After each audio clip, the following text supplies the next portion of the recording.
Hi, everyone, and welcome back. Thank you for staying with us and for watching the film Born in Auschwitz. I'm Joshua Moore, programmer for the Jewish Film Institute, and we are very fortunate to have with us the directors of the film, Esther and Andras. Thank you for being here. Welcome. Thank you so much for having us. Thanks for screening the film. Yeah, our pleasure. For watching the film. Absolutely. So, this story, it was, I guess, largely unknown until now. My question is how did you discover it and what propelled you to want to make this into a film? Well, I think 6 years ago, we were filming about gray whales on the Pacific Ocean. We hardly had any internet. There was some satellite internet, and we received an email from my mother with an article about the commemoration and of Auschwitz liberation. And in that article, there were two sentences about two Jewish people who were born in Auschwitz, one of them before the liberation and the other one on the day of the liberation. And they still live, and both of them were from Hungary. And then we asked our colleagues and researchers to look into this, and pretty soon they found both of them, and one of them, who was born on the day of the liberation, with the help of a Soviet doctor, he still lives in Hungary, but he really didn't want to talk. He's avoiding any kind of publicity, and he didn't really share his story with his name to anyone or face with anyone. He's really trying to keep it private and stay low profile. And then Angela, who was born 5 weeks before the liberation, just a few days before Christmas, her mother in Birkenau. That's how she knew the date, because the guards were celebrating Christmas just a few days after her daughter was born. But so we tried to track down Angela. And of course, this story is really one of a kind, and unfortunately, not many babies came out of that horrible place. Especially Jewish. People lost everyone, basically. And Angela's mother came out with a teeny tiny baby of 1 kilogram. So the story is miraculous. And of course, we were amazed already by these 2 lines, what we read in the article. But why were we so interested in to make a film out of this? Not only because this story is so interesting, but we were really involved at that time about a documentary series about birth around the world, because we were trying to answer the question, how does it influence your life, the way you were born? And later on, we went further with another series called Children of the Enemies, where we were filming about adult people who were born in horrible times in history, to see how that trauma shaped their lives. And when we found Angela's story and we first talked to her on Skype from Hungary, and then especially when we met her in Canada for the first time, we knew that this film has to be a one-off.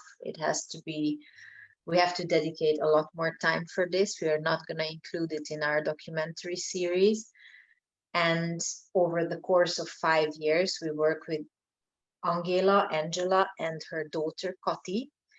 And the film started to flow about the trauma, the family inherited trauma, some story which is really contemporary at the moment, and which begins with this horrible background in the Auschwitz camp.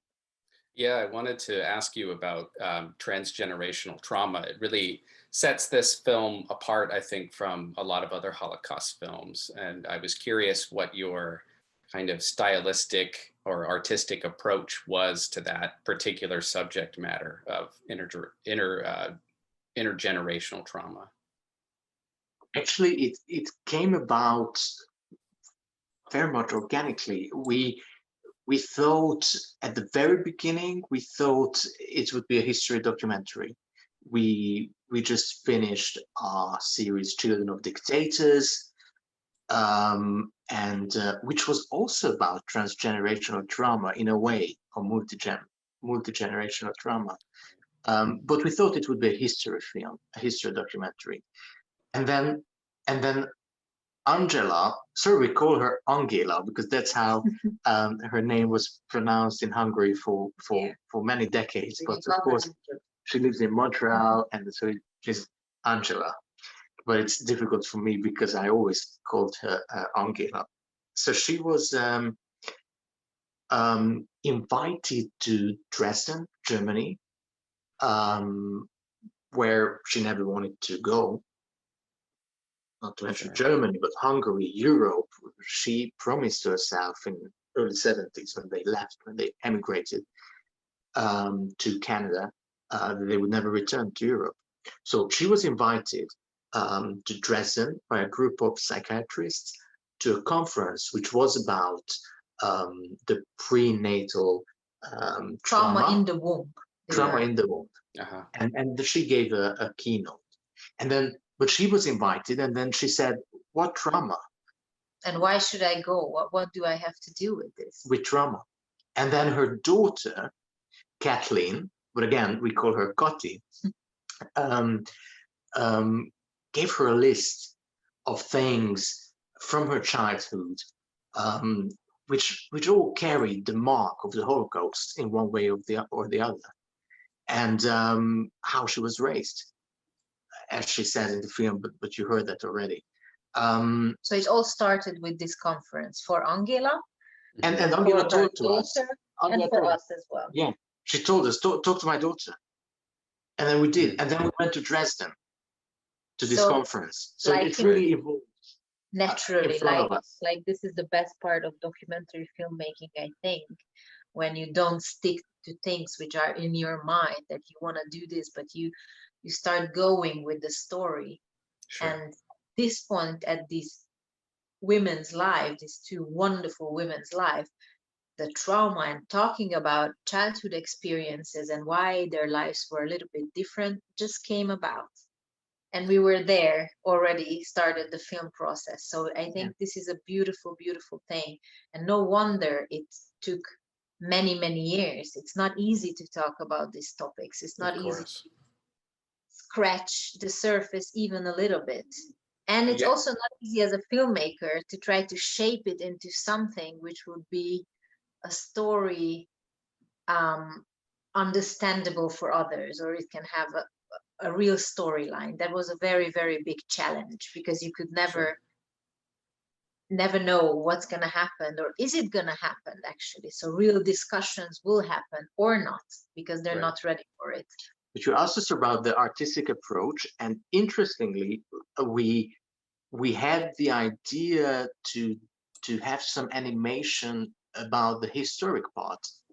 So about Auschwitz, we didn't think about how to visually come across regarding the topic of trauma, but what do we do with Auschwitz? That was the first question regarding the artistic approach or the visual concept. And one thing we knew, that we don't want to use archive in this film.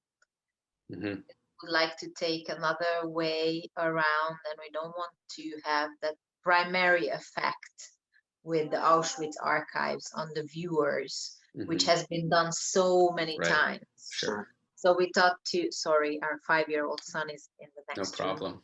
Andres just stepped up. And then with the trauma, we were Angela and Kati wanted to finish the film, to end the film in Israel.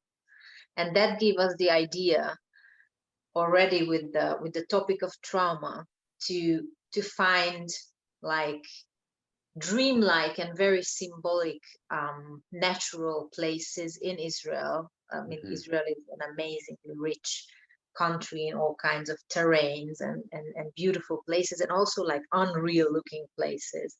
So we thought, okay, let's try to have them in like big empty spaces, like the desert, and of course to have this kind of synonym with the symbolism with the desert.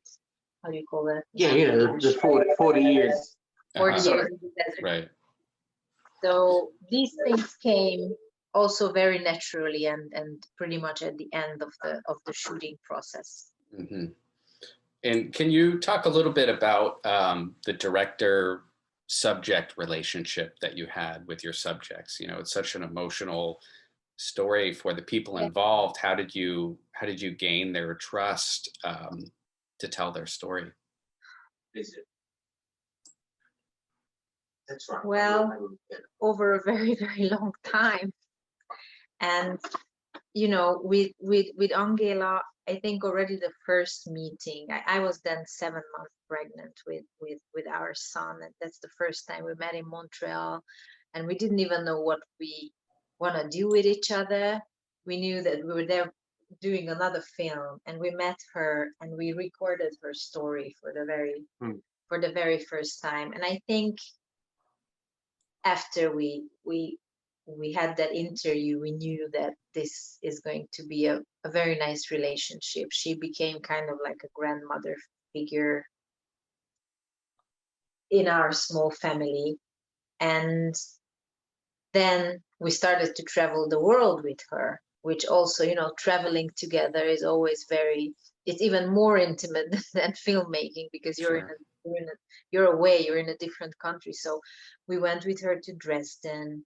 Then we went. I think then our son was 3 months old, so it was really. Then 4 months later, we went to Krakow, and Pope Francis met her, and after his historic visit to Auschwitz-Birkenau, and she also went through tremendous experiences throughout the process of filmmaking. And then we got to know her daughter slowly. Of course, please don't forget that they live in an ultra-Orthodox community, which of course is also not very open straight away. Right. So that was also a miracle for us, that finally we could you know, have everyday life scenes, which is sometimes a big thing in the documentary, that people let you into their houses, and this is an ultra-Orthodox home. So it was absolutely amazing to have this kind of openness. But this is year 4, year 5 of the filmmaking, so it does take time. Sure. Can you comment on, you mentioned that it was extremely rare, you know, that Angela survived, you know, a miracle really. Do you know of any other incidents of children that were born in the camps and that survived? Many, actually quite a few babies were born, most of them to political prisoners. So which didn't mean, you know, automatically the gas chamber, like for Jewish babies. So I vividly remember the research document. We had hundreds of pages put together by historians before we did the first interview with Angela. And there were, if I'm not wrong, there were 29 babies counted by the Red Cross after the liberation, but with most of them were from political prisoners. And we found, what we really did, whatever we could regarding research, what we found in Auschwitz-Birkenau, only these 2 Jewish babies survived. And thousands of pregnancies were recorded. And many babies were born, even to Jewish women, and they all had a horrible fate. There were a lot of with the same ending. Abortions made by Jewish prisoner gynecologists who offered abortions to these women because they knew what awaits them if they give birth to the babies. Usually mom and baby were taken to the gas chamber after giving birth, and they were even more horrible stories. I don't really want to go into Yeah, I'm details, sure. only Yeah. if you want to. But I remember reading this research, we tried to look for every quote in everything, which was about pregnancies, pregnant women giving birth in Auschwitz. These are all really, Right. really horrible stories. So Ongi is the biggest miracle, I think, and her mother, Vera, because actually our film is about these 3 generations of women. Right. The She, moment in the film when we hear Vera's recording, her voice is so powerful. Can you explain a little bit more about where that recording came from? And sure. We were the happiest when we found out the first time we met Angela that they have these recordings. And as I'm sorry to say that, but it's a little bit typical in the generations after the Holocaust that usually the first 2 generations don't really talk about it.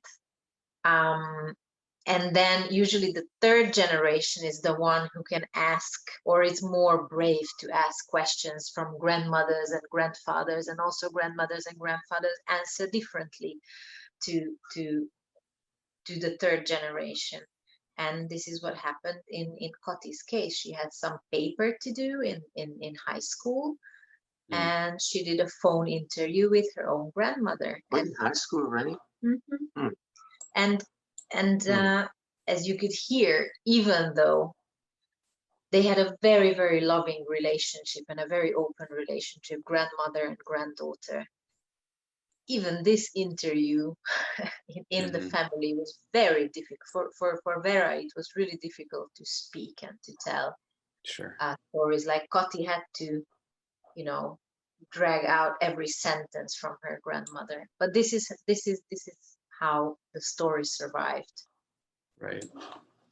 Ultimately, I think this is a film of catharsis, for the family. And I'm wondering what it was like for you as filmmakers going along this journey with the family, and maybe, you could talk about what changed for you while you were making this film, or your attitudes or knowledge about the Holocaust before you made this film. Um, as Esther mentioned, we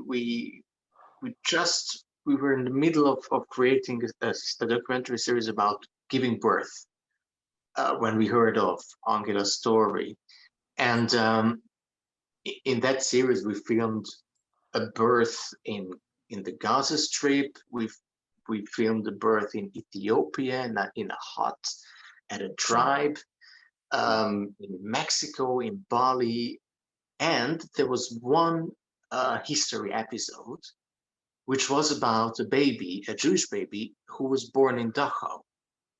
And you asked earlier, your question was about babies or Jewish babies in different camps. And Mm-hmm. and actually in Dachau, the Nazis collected 7 pregnant women and kept them relatively better, just to show that was the American army, I believe, when they came to liberate it. Oh, we were not that terrible. We were not that evil. Look at these 7 babies. Look at these babies in the dungeon.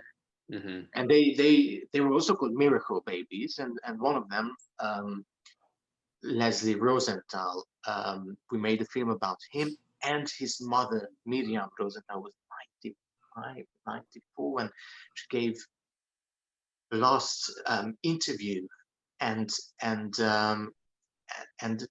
we were really grateful that we could capture that story. And then Esther mentioned that other series, Children of the Enemy, and there we did a portrait on Dr. Edie Eva Eger, the author of The Choice and the author of The Gift, who's also a Holocaust survivor, 94, I believe, 93 now. A fantastic family therapist, and Dr. Gabor Mate, who is an authority on addiction and trauma, and he was born in Jewish stories. Yeah, 1944. Holocaust stories or Jewish stories.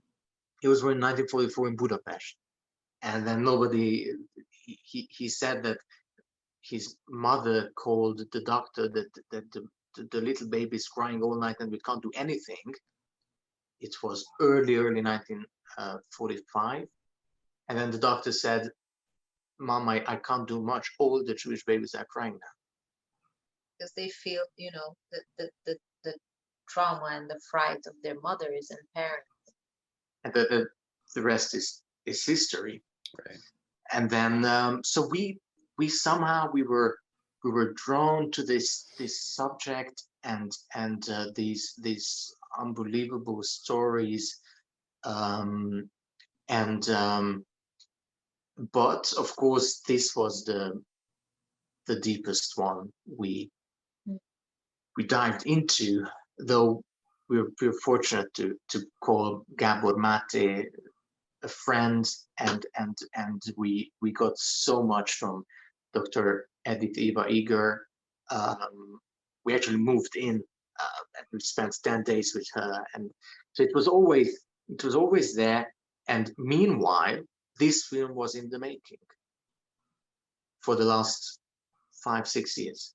And Right. back to your question, it was very emotional for us as well, to see these two amazing and I think very, very brave women finally talk to each other about these really, really difficult questions, and to see how, it's nobody's fault and everybody's suffering in these stories, and you can't judge anybody in a story like that. You can only mean hope. the family trauma? About Kati and Angela, that's what we're talking about. And it's unbelievable that you can have some conversations. I think it's a very, very, very brave thing, and it deeply, deeply touched us when we were listening to this conversation, and we felt so honored that we can record it. It's interesting that the three other protagonists, Jewish protagonists, we were filming with in the past 5-6 years. We did many other movies, but these three were related to the Holocaust. They were in tears in front of the camera at one point or the other. And in this case, we were in tears behind the camera when we were recording the conversation of Kati and Angela, mother and daughter. Yeah, and of course, it gave us a lot. It gave us a whole lot. And, these stories can be universal because we all have issues with our parents. We all have things we don't understand about each other. We have generational differences and distances. So I think it can teach all of us a very, very big lesson. Yeah, definitely. The film has a power to help people heal that have trauma that's passed down from whatever the source is. I'm curious if the film has gotten to an audience of Holocaust descendants, and have you heard reactions from them, what they've thought about this film? Has it opened up dialogue, with families? It just started, actually. It was just broadcasted in Europe by the biggest cultural channel called Arte a couple days ago, and we just started to receive emails. Like, I don't know, today we got an email from an Austrian lady we opened and said, my mother is a Holocaust survivor and I really like to watch again this film. And I think it can open some ways and some dialogues between people. So it's just starting. And in Hungary, when we talked to journalists or we showed it to people before the broadcast,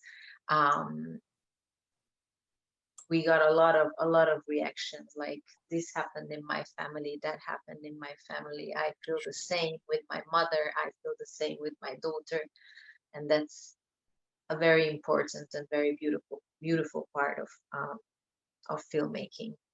And the Central European TV premiere is on the same day when this screening is, and we're pre-recording this conversation. But the Hungarian channel, which is also airing in the Czech Republic and Slovakia, they're airing on the same day on the International Holocaust Remembrance Day on the 27th of January. and Arte in Germany, France, Austria, and Switzerland. They aired 2 weeks earlier. So we know the German and Austrian reviews, and those really appreciated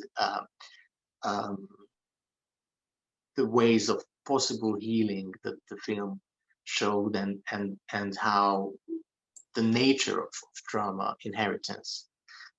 But we because it wasn't yet on air in our country and in Central Europe, we don't have those reactions yet.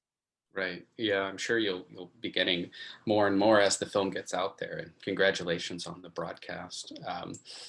I think as more time passes, we're going to have fourth, fifth generation survivors, and I think this just really opens up the door to have this dialogue that I think for so many. For the earlier generations, we're just very reluctant to ever talk about, like you mentioned. So I really hope that sparks conversations within people's families.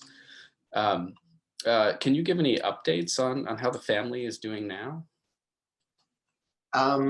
They are. We don't really feel. The film was finished, and there was we agreed that in Israel it would be the last scene, and we wouldn't feel ourselves entitled to give an update on their family matters or relationship, or we're really glad that they allowed us to accompany them on the journey for these 5 years. But of course, this film is not ending with a happy end and Hollywood ending, but it's it's an ongoing process, right? Yes. So right. Have they seen the finished film though? Of course. Yes. Of course. Right. Absolutely. Right. And we can, I think it's not a secret that Kati told us that this film has been really helpful in her healing process, and it generated a lot of steps she wanted to take before, and now she did. And right. So before we go, how can American audiences, for those people that are watching today, would they recommend the film to their friends and family, and how can people see it moving forward? Well, to try to convince PBS to get it and air it on TV. Yeah, don't forget that when we don't forget that 2020 just happened. So there were a lot of difficulties on the journey of 2020 and films, as you well know. So we don't know what's the fate of the movie is gonna be in the United States yet. Mm-hmm. Now we're getting a lot of invitations for Jewish film festivals, but those are all geo-blocked, like yourselves. Right. Let's see, and let's keep our fingers crossed. And actually, we already had some deals closed in Europe before the pandemic hit, but not in the US yet. So that's 2020 to blame on. And but one of the co-production partners is AMC Networks International, and the head of programming said that he would see this on PBS easily, and we hope that the distributor will be able to get it out there as well. But we'll let you guys know. Yeah, please do. I mean, it's a remarkable and beautiful and important film. So I hope as many people can see it as possible. So thank you so much again for being able to have this conversation, and continued success with the film. I wish you all the best. Thank you. Thank you so very much. Very lovely talking to you. Thank you very much. Yeah, my pleasure.